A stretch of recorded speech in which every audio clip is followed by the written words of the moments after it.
ایک منٹ پہلے چنیوٹی صاحب نے انہوں نے پہلے کا کہا ہوا ہے. جی جناب سپیکر بہت بہت شکریہ. میں حافظ صاحب کو زبردست طریقے سے مبارک پیش کرتا ہوں. یقیناً جو رانا مشہود صاحب نے آواز اٹھائی کہ نور الحق قادری صاحب نے اشارہ کیا، بتایا کہ 4-5 ممبران تھے جنہوں نے یہ کہا تھا کہ ان کو کمیشن میں شامل کر دیا جائے. ان کے نام واضح ہونے چاہیے، پتہ چلے قوم کو اپنے خیر خواہوں کا اور جو بدخواہ ان کا. جناب میں اس کی مذمت بھی کرتا ہوں. جناب سپیکر، اس موقع پر یہ جو ایک کرونا وائرس کی طرح یہ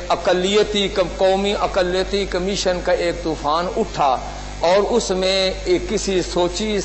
سمجھی سازش کے تحت قادیانیوں کو شامل کرنے کی کوشش کی، تو آپ جناب چودھری پرویز الہی صاحب اور آپ کے بڑے بھائی چودھری شجاعت حسین صاحب نے 2 ٹوک اعلان کیا کہ ہم اس کمیشن کے حق میں نہیں ہیں، مشورے کے بغیر یہ کام ہوا ہے. میں یہ سمجھتا ہوں کہ آپ نے پوری امت مسلمہ کی ترجمانی کی ہے، اس پر میں آپ کو خراج تحسین پیش کرتا ہوں. اور جناب سپیکر، اس سے پہلے بھی 1998 میں جب میرے والد ماجد مولانا منظور احمد چنیوٹی رحمۃ اللہ علیہ نے ربوہ نام کی تبدیلی کی قرارداد پیش کی تھی، 30 سال اس پر لگے، مگر بڑی جد و جہد ہوئی، بڑی رکاوٹیں ہوئی، مجھے معلوم ہے، مگر ان سب رکاوٹوں کو آپ نے پرکاہ کی حیثیت دیتے ہوئے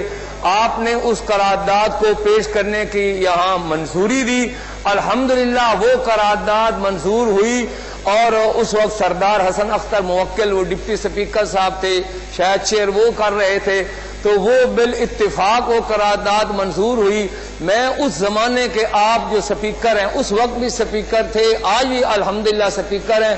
اس وقت کے تمام ممبران وزراء جنہوں نے اس قرارداد کی تائید کی، میں ان کو خراج تحسین پیش کرتا ہوں. اور جناب سپیکر، میں یہ کہنا چاہتا ہوں کہ 1974 میں جب قومی اسمبلی میں یہ فیصلہ ہوا تو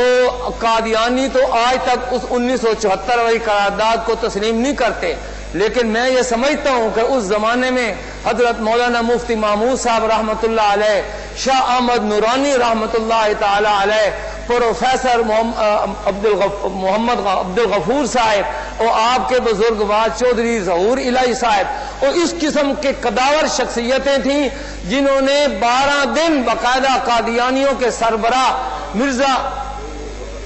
ایک منٹ آ رہے ایک منٹ آ رہے جی، انہوں نے آخر تے آنے گئے، انہوں نے جیسے 12 دن ان کو قادیانیوں کو دیے تھے، مگر قادیانی اپنے آپ کو مسلمان تسلیم ثابت نہ کر سکے. اس وقت وزیر اعظم جناب ذوالفقار علی بھٹو، اللہ پاک ان کی بخشش فرمائے، انہوں نے ہمت اور جرت کا کام لیا اور ان کے کفر کی قرارداد جو ہے پاس کروائی. میرے والد ماجد مولانا چنیوٹی فرمایا کرتے تھے کہ بھٹو صاحب سے مجھے 100 اختلاف تھے، لیکن انہوں نے یہ جو کام کیا ہے میں یہ سمجھتا ہوں کہ یہ ان کی بخشش کے لیے کافی ہوگا. جناب سپیکر، 1998 میں آپ نے جو کام کیا تھا، میرا دل گواہی دیتا ہے کہ آپ اور آپ کی ساری اس زمانے کی کابینہ، سارے لوگوں کو اللہ تعالیٰ انشاءاللہ اس کے بدلے جو ہے اللہ پاک جنت عطا فرمائے گا اور یہ ہماری بخشش کا ذریعہ ہوگا. لیکن جناب سپیکر،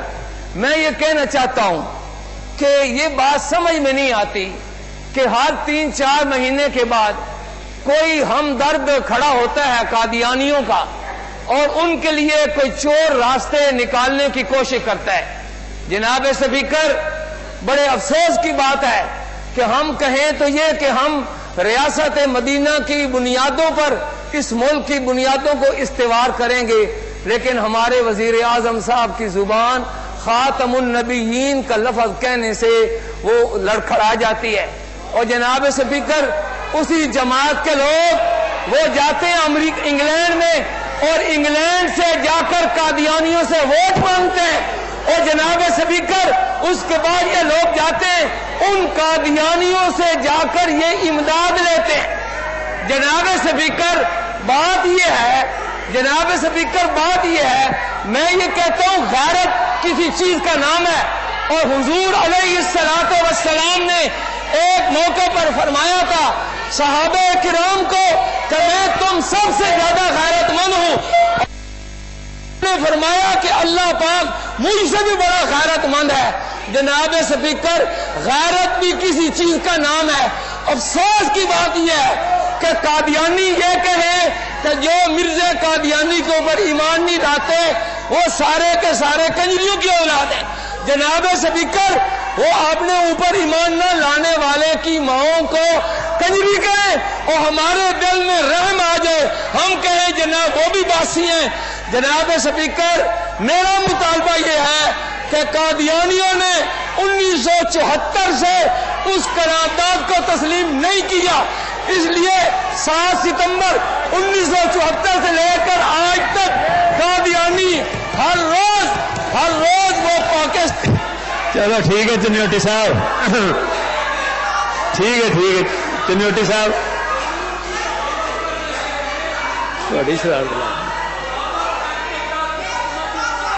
چلو بس چنوٹی صاحب، کوٹا پورا ہو گیا ہے، کوٹا پورا ہو گیا ہے۔ اچھا، یہ اجلاس کا وقت بھی ختم ہو گیا ہے، لہذا اجلاس غیر معینہ مدت کے لیے ملتوی کیا جاتا ہے۔